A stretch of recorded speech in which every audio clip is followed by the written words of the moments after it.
सभी को जय मसीह की। हमारे चैनल पवित्र बाइबल 0.2 में आपका स्वागत है। आज हम आपको बताएंगे प्रभु यीशु ने कैसे उपवास प्रार्थना किया था और शैतान को हराया था।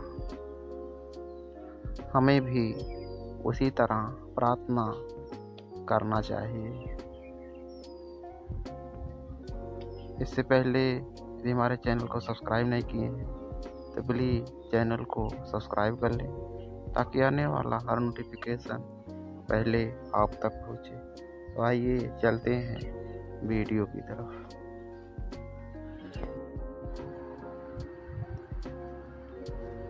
तब उस समय आत्मा यीशु को जंगल में ले गया ताकि इब्लीस से उसकी परीक्षा हो।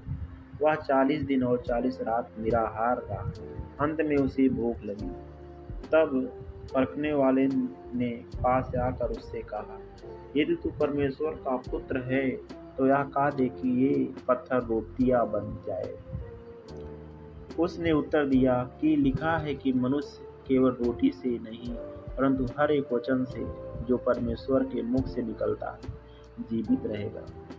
तब इब्लीस उसे पवित्र नगर में ले गया और मंदिर के कंगोरे पर खड़ा किया और उससे कहा, यदि तू परमेश्वर का पुत्र है तो अपने आप को नीचे गिरा दे, क्योंकि लिखा है कि वह तेरे विषय में अपने स्वर्गदूतों को आज्ञा देगा और वे तुझे हाथों हाथ उठा लेंगे, कहीं ऐसा ना हो कि तेरे पाँव में पत्थर से ठेस लगे। यीशु ने उससे कहा, यह भी लिखा है कि तू प्रभु अपने परमेश्वर की परीक्षा ना कर।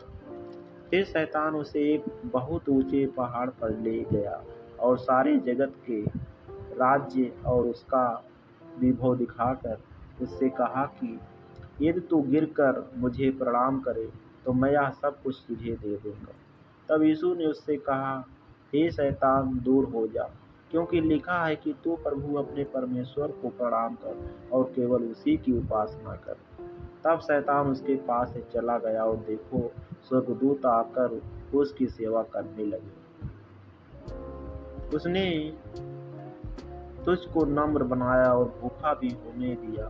फिर वह मन्ना जिसे ना तू और ना तेरे पुरखा ही जानते थे वही तुझको खिलाया, इसलिए कि वह तुझको सिखाए कि मनुष्य केवल रोटी ही से नहीं जीवित रहता परंतु जो वचन यहोवा के मुंह से निकलते हैं उन ही से वह जीवित रहता है। जब मैं उस वाचा के पत्थर की पटियाओं को जो यहोवा ने तुझसे बांधी थी लेने के लिए पर्वत के ऊपर चढ़ गया, तब 40 दिन और 40 रात पर्वत ही के ऊपर रहा और मैंने ना तो रोटी खाई ना पानी पिया।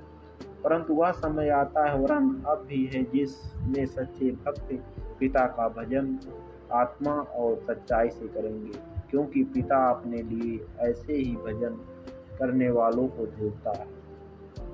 जब तुम उपवास करो तो कपटियों की नाई तुम्हारे मुंह पर उदासी न छाई रहे, क्योंकि वे अपना मुंह बनाए रहते हैं ताकि लोग उन्हें उपवासी जाने। मैं तुमसे सच कहता हूँ कि वे अपना प्रतिफल पा चुके हैं। परंतु जब तू उपवास करे तो अपने सिर पर तेल मला और मुंह धो ले,